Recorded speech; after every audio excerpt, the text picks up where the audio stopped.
Declaration of Human Rights, also known as UDHR. The adoption of the UDHR was a landmark event in world history. Today, there is a high degree of awareness about the concept of human rights. The principle of equality underpinning it has been widely accepted. But nearly 75 years ago, the world was a bit different. The large number of human beings were treated as less than equal. The advent of modernity, it seemed, had dispelled the clouds of the dark ages. But the sun of progress was yet to shine everywhere. At that point, the world leadership got together, drafted this milestone document, and proclaimed that each of us as a human being is entitled to basic rights. Today, we fail to understand why something as simple as basic dignity could be denied to someone solely on the basis of their race, religion, gender or language, or where and in which group they were born. Any mention of the UDHR is bound to remind us of the incomparable contribution made by an Indian to its drafting. Hansaben Mehta, as you know, was India's representative to the UN Human Rights Commission, when the very first line was drafted as all men are born free and equal. It was Hansaben who suggested changing it to all human beings are born free and equal.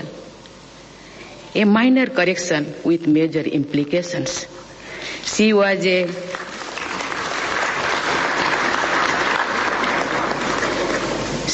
disciple of Gandhiji and widely participated in the freedom struggle, which I think explains her refined sensibility. Yet, progress towards equality has been a slow journey in many places.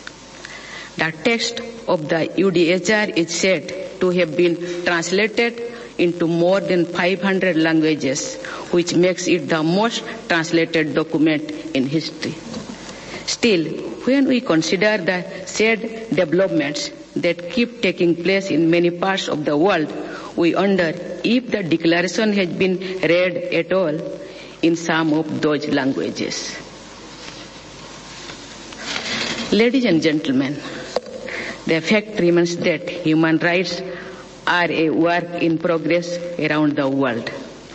At home, however, we can take solace in the fact that the National Human Rights Commission has been making the best possible efforts to spread awareness about them.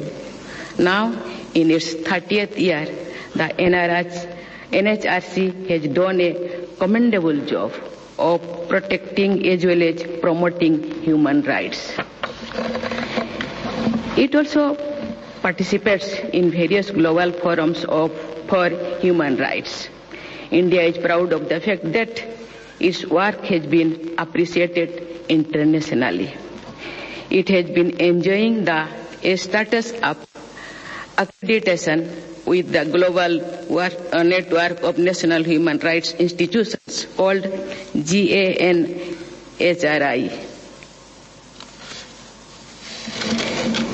It is highly notable that the NHRC has been proactive in making up redressal in a range of issues from child labor and bonded labor to health and mental health, disability and elderly persons, women, children, LGBTs and more.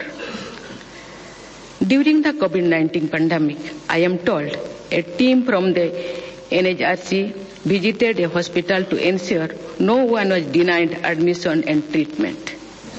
It is also prepared and issued advisories to ensure all human rights were respected in the authorities' response to the pandemic.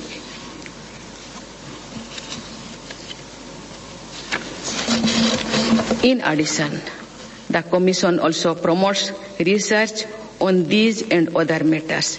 It has supported research on, for example, the criminal justice system. I had an opportunity last month to share my views on the plight of under-trial prisoners. In that case, and also in many other cases, I believe our intentions are always noble, yet they need to be followed up vigorously to give positive results.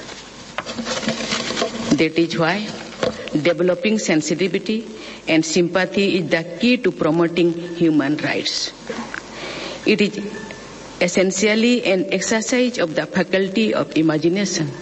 If we can imagine ourselves in the place of those who are treated as less than human, it will open our eyes and compel us to do the needful. You might have heard of the so-called golden rule, which says, treat others as you would like them to treat you. That sums up the human rights discourse beautifully. Ladies and gentlemen, today is the beginning of the worldwide year-long celebration of the 75 years of the UDHR. The United Nations has chosen dignity, freedom, and justice for all as the theme of the year 2022. That is close to the ideals expressed in the preamble of our Constitution. What do we mean by justice? The preamble explains it is justice, social, economic, and political. I have said before that we would strive to expand the notion of justice. Over the past few years, the world has suffered from a high number of natural disasters caused by unusual weather patterns. Climate change is knocking on the doors.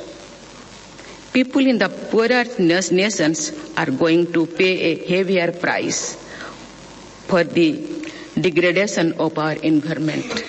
We must consider the environmental dimension of justice now. The challenge of climate change is so enormous that it forces us to redefine rights. 5 years ago, as you know, the High Court of Uttarakhand held that the Ganga and Jamuna River have the same legal rights as human beings. But why stop at only 2 rivers? India is a land of sacred geography with countless holy lakes, rivers, and mountains. To this landscape, the flora and fauna add rich biodiversity. In all times, our sages and seers saw them all as part of a universal whole along with us. So, just as the concept of human rights exhorts us to consider every human being as not different from us, we should treat the whole living world and its habitat with respect. I wonder, what would the animals and trees around us tell us if they could speak? What would our rivers say about humans' history, and what would our cattle say on the topic of human rights? We have trampled on their rights for long, and now the results are before us. We must rather relearn to treat nature with dignity. This is not only a moral duty. Let us remember it is necessary for us, for our own survival too. I congratulate the NHRC and state commissions, all members and officials associated with them, as well as the human rights activist community around the world on the Human Rights Day. I thank the NHRC chairperson, Justice Arun Kumar Mishra, for granting me this opportunity to share my views with you all. My best wishes to you. Thank you. Jai Hind, Jai Bharat. अंतर्राष्ट्रीय मानव अधिकार दिवस के अवसर पर राष्ट्रीय मानव अधिकार आयोग द्वारा आयोजित समारोह में अभी आप माननीय राष्ट्रपति श्रीमती द्रौपदी मुर्मू जी का ये संबोधन सुन रहे थे। उन्होंने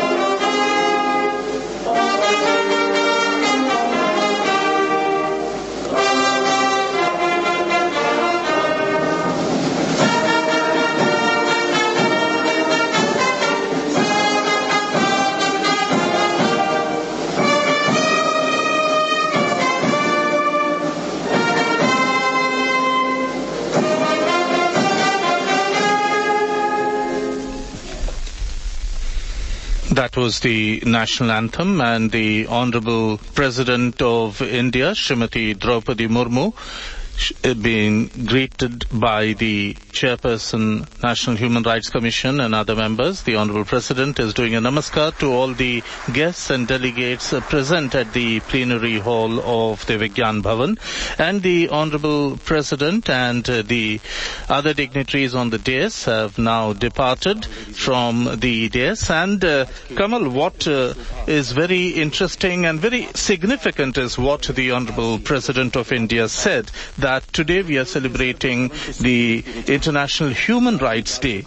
But she wondered, and in fact it's a very valid point to ponder over, what would our rivers, our mountains, our ecosystem and the various animals speak about their rights for our development, that is the development of human beings, or humanity rather. We have trampled upon the rights of forests, of trees, of animals, of rivers, of whatnot.